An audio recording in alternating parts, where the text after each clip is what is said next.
الحمد للہ رب العالمین والصلاة والسلام علی سید الانبیاء والمرسلین وعلی آلہ واصحابہ اجمعین، اما بعد۔ قرآن پاک میں سیدنا سلیمان علیہ السلام کی دعا ذکر ہے کہ سلیمان علیہ السلام نے اللہ سے ایک دعا مانگی اور پھر اللہ تبارک و تعالی نے اس دعا کی قبولیت کا بھی ذکر فرمایا ہے کہ اللہ پاک نے نبوت بھی عطا کی، دین بھی ملا، اپنی رضا بھی دی، منصب نبوت پہ فائز فرمایا، اور اللہ تبارک و تعالی نے دنیاوی اعتبار سے تخت و تاج بھی عطا فرمایا، اور ایسی بادشاہت اللہ نے نصیب فرمائی کہ انسانوں پہ بادشاہت تو کیا، جنات بھی سلیمان علیہ السلام کے تابع ہو گئے، مسخر ہو گئے، یہاں تک کہ بیت المقدس کی تعمیر سلیمان علیہ السلام نے جنات سے کرائی۔ وہ بڑے بڑے پتھر آج بھی اس بات کی گواہی دے رہے ہیں کہ یہ انسانوں کا کام نہیں ہے اتنے بڑے پتھروں کو اٹھا کے دیوار بنانا، آج بھی وہ قائم دائم ہے۔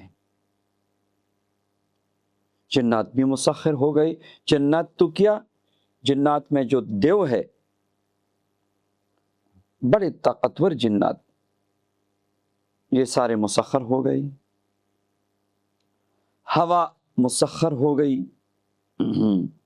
اور ہوا ایسی مسخر ہو گئی کہ سلیمان علیہ السلام کا تخت کے بعض روایات کے مطابق اس پہ 500 کرسیاں وزراء کی دی تھی۔ اس طرح جنات بھی ہوتے تھے، پرند چرند بھی ہوتے تھے، اور ہوا جہاز کی طرح اس کو اڑا کے جہاں وہ چاہتے تو وہاں پہ اتارتے، پھر وہاں سے اٹھا کے جہاں چاہتے وہاں لے جاتے۔ سلیمان علیہ السلام کا تخت گویا ہوائی جہاز بن گیا، ہوا بھی مسخر، پرند چرند بھی مسخر۔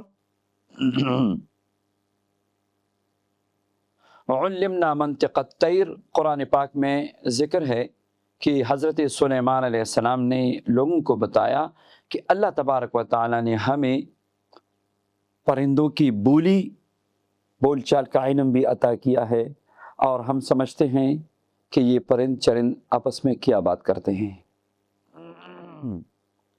بلکہ ایک بات بتاؤں، حیات الحیوان نے ایک واقعہ نقل کیا ہے کہ ایک دفعہ سلیمان علیہ السلام اپنے محل میں تھے، اور محل کی مینار پہ دو پرندے مذکر و مؤنث آپس میں بات کر رہے ہیں۔ تو یہ مذکر پرندہ جو ہے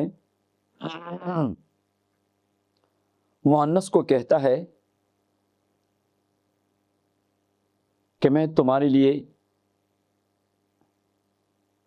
آسمان سے تارے توڑ کے لا سکتا ہوں، میں تمہارے لیے چاند کو توڑ کے لا سکتا ہوں۔ اس طرح کے دعوے کر رہا ہے۔ سلیمان علیہ السلام نے جب توجہ کی اور ان کی بات سمجھ گئے تو ان کو اپنے پاس بلایا اور چھوٹے سے پرندے سے کہا کہ کیا تم واقعی کر سکتے ہو ایسے؟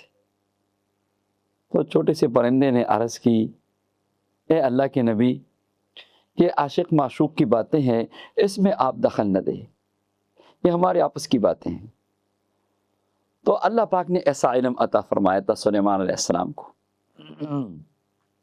چونٹی نے صدا لگائی، لا یحتمنکم سلیمان وجنودہ وہم لا یشعرون، سلیمان علیہ السلام کو وہ بات سنائی دی، چونٹی کی بات سنائی دی۔ اللہ اکبر۔ یہ اس دعا کی برکت سے جو قرآن پاک میں اللہ پاک نے بیان فرمایا ہے۔ جناب نبی کریم صلی اللہ علیہ وسلم کے بڑے احسانات امت پہ، اپنے ماں باپ سے، جو ہم پہ ہمارے ماں باپ کے احسانات ہیں، اس سے ہزار لاکھ کروڑ درجہ نبی کریم علیہ الصلوۃ والسلام کے احسانات ہیں۔ اللہ نے خاتم النبیین بنا کے قرآن پاک نازل فرمایا، او اسرار و رموز اللہ نے نبی کریم علیہ الصلوۃ والسلام کے وسیلے سے، کے برکت سے ہمیں عطا فرمائی، اس امت کو عطا فرمائی جو کسی کو نہیں ملے۔ تو او سلیمان علیہ السلام کی دعا گویا مہر محمدی کے ساتھ ہمیں بھی عطا ہو گئی۔ صلی اللہ علیہ وسلم دعا کیا ہے، رب اغفر لی وہب لی ملکا لا ينبغی لأحد من بعدی انک انت الوہاب۔ سب سے پہلے اللہ سے بخشش کی دعا کی، رب اغفر لی، اے رب میری بخشش فرما، وہب لی ملکا، اور پھر دعا کی، یا اللہ مجھے ایسی مملکت، ایسی بادشاہت عطا فرما دیجیے، وہب لی ملکا، مجھے ایسی بادشاہت عطا فرما دیجیے، لا ينبغی لأحد من بعدی، کہ میرے بعد کسی کے شائع نشان نہ ہو، کسی کے پاس نہ ہو، انک انت الوہاب، کیونکہ یا اللہ تیری ذات جو ہے وہ وہاب ہے، وہاب بن مانگی بھی دیتا ہے، تو میں تو مانگ کے دیتا ہوں۔ وہاب او ذات کہ میرے کسی بھی عمل کا دخل نہیں ہے، اللہ اگر تو عطا فرماتا ہے تو اپنی فضل و کرم سے عطا فرمائے گا، تو وہاب ہے، تو بن مانگے دیتا ہے۔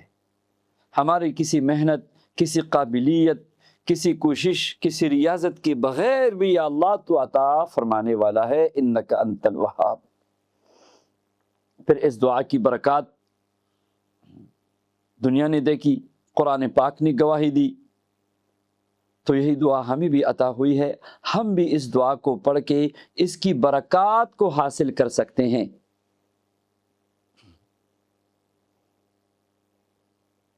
جب آپ کو لگے کہ جہاں عزت تھی وہاں عزت نہیں رہی، جب آپ کو لگے کہ مال تو ہاتھ سے چلا گیا اور ہیرو سے میں زیرو بن گیا، جب آپ کو پتہ چلا کہ کاروبار آسمان کو چھو رہا تھا زمین پہ دھڑام سے گر گیا، جب آپ کو پتہ چلے کہ لوگوں نے منہ موڑ دیا، جب آپ کو لگے کہ لوگ اب مجھ سے کنارہ کش رہتے ہیں کیونکہ پیسے نہیں ہیں، مال نہیں، جب آپ کو لگے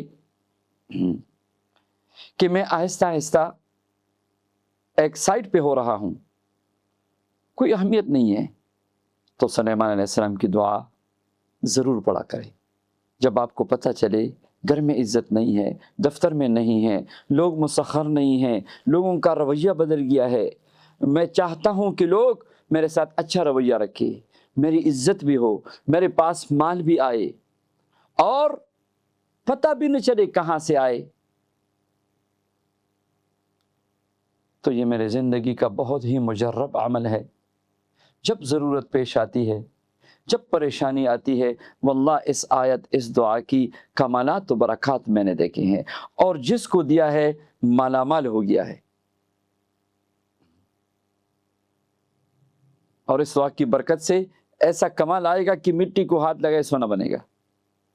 تو پڑھیے، رب اغفر لی وہب لی ملکا لا ينبغی لأحد من بعدی انک انت الوہاب۔ اس دعا کی زکوٰۃ ادا کیجئے، اور بھی برکت ہے، اگرچہ بغیر زکوٰۃ ادا کی ہوئی بھی اس کے برکات میں شک نہیں ہے، مگر جب آپ اس کی زکوٰۃ ادا کریں گے تو اور بھی برکتیں ہیں۔ اس کی زکوٰۃ تو یہ ہے کہ روزانہ اس دعا کو 1100 مرتبہ پڑھے، بہتر ہے کہ 2-3 نشستوں میں پڑھے، نہیں تو اٹھتے بیٹھتے چلتے پھرتے بھی اس کو پڑھ سکتے ہیں۔ روزانہ 1100 بار پڑھے، 1100 بار پڑھے، 1100 بار پڑھے، 41 دن پڑھے، رب اغفر لی وہب لی ملکا لا ينبغی لأحد من بعدی انک انت الوہاب۔ اس کے بعد روزانہ 313 بار معمول میں رکھیے، انشاءاللہ آپ مالا مال ہو جائیں گے۔ یہ خزانوں کی چابی ہے، آپ پڑھ کے دیکھیے، اللہ کے کلام میں کتنی طاقت ہے اور کتنی برکت ہے، یہ اس دعا سے آپ کو پتہ چل جائے گا۔ سب کو اس عمل کی اجازت ہے۔ اگر آپ زکوٰۃ کے بغیر بھی پڑھنا چاہے، ایک تسبیح روزانہ پڑھے، اگر اس طرح بھی مشکل ہے ہر نماز کے بعد چند مرتبہ پڑھے، انشاءاللہ محروم نہیں رہو گے۔